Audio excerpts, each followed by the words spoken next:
In the following series of videos, I'm going to place the lives of Caesar and Virgil and their writings within the context of the history of the ancient Mediterranean. Both men lived and died in the 1st century BCE, but the first video will introduce significant events as far back as the 2nd millennium BCE. Some of the events are relevant specifically to Virgil and Caesar, and others are mentioned as historical markers for the purpose of context. This is not intended to be an exhaustive history of the ancient world, but I hope the overview will provide you with a historical framework in which you can read the Aeneid and De Bello Gallico with a deeper understanding.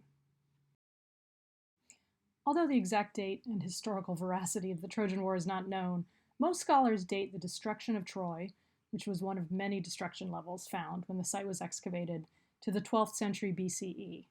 This time period also marks the end of the Bronze Age in the timeline of Greek history. The city of Carthage on the north coast of Libya across from the island of Sicily plays a huge role in the Aeneid and the history of Rome in general. The historical foundation of Carthage is estimated to be towards the end of the 9th century BCE. Aeneas and the Trojans will arrive in Carthage in the first book of the Aeneid, and a notable anachronism is that the text calls Carthage an ancient city, but that would have only been the case from Virgil's perspective. In truth, Carthage didn't exist in the centuries immediately following the Trojan War. The Punic Wars comprise a series of 3 wars between Carthage and Rome spanning over a century in the 3rd and 2nd centuries BCE and ending in the ultimate destruction of Carthage. The Aeneid draws heavily from the Homeric epics, the Iliad and the Odyssey, which were composed orally in the 8th and 7th centuries BCE. The authorship of the epics remained a topic of debate, and they were not committed to writing until after the oral tradition had been established.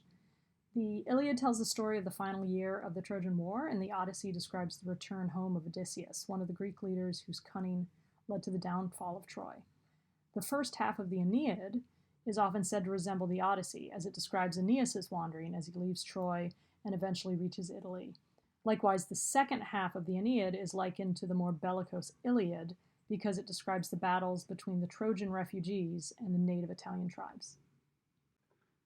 According to legend, Romulus founded Rome on the Palatine Hill after killing his brother Remus in 753 BCE.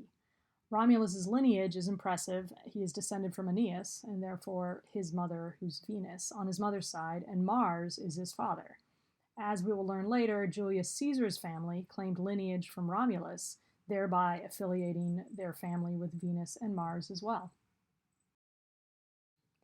Romulus served as the first of 7 kings who ruled Rome for the first 2.5 centuries.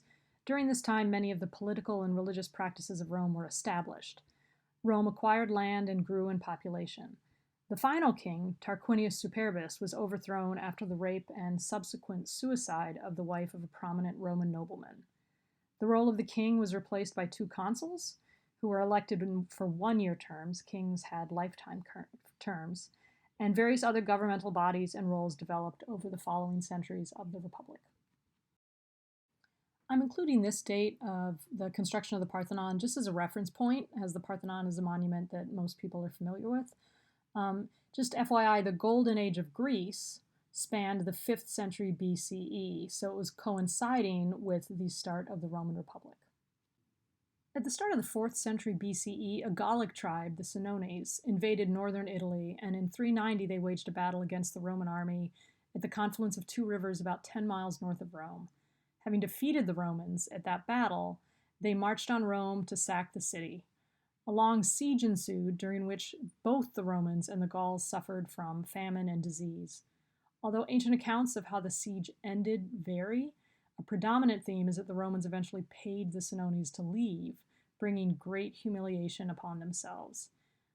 2 significant outcomes of the sack by the Gauls were the building of a robust fortification around the city of Rome and the establishment of a great fear and distrust of the Gauls, which we will see more of when we read Caesar's De Bello Gallico. This date is also a good reference point from which to measure the surrounding events.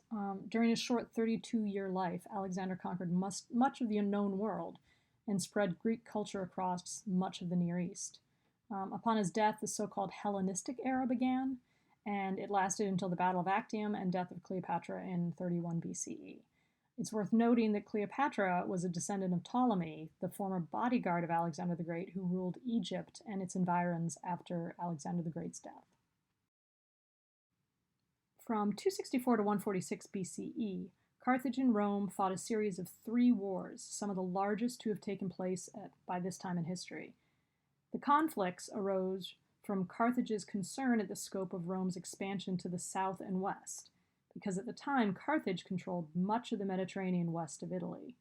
The Punic Wars are foreshadowed by Juno in the Aeneid, and Aeneas's abandonment of Dido and Carthage is often seen as the mythological source of animosity between the two nations. Although all of Gaul didn't come under the sway of Rome until after Caesar's invasion from 58 to 49 BCE, the Romans did establish Transalpine Gaul as a province. It was called Gaul across the Alps, and they actually called it just Provincia. That's where the French region of Provence gets its name. It stretched along the Mediterranean coast from Italy all the way to Spain. By the time of Caesar's invasion, that region of Gaul was completely Romanized, as it had been a province for almost 100 years, 75 years or so.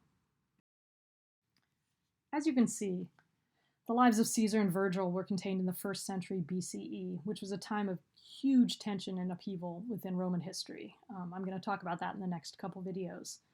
Upon Caesar's death in 44 BCE, a civil war broke out over the control of Rome.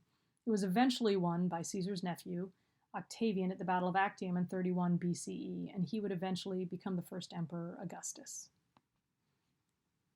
So I'm including the eruption of Vesuvius as a final event as a reference point here, since most AP Latin students are familiar with the destruction of Pompeii.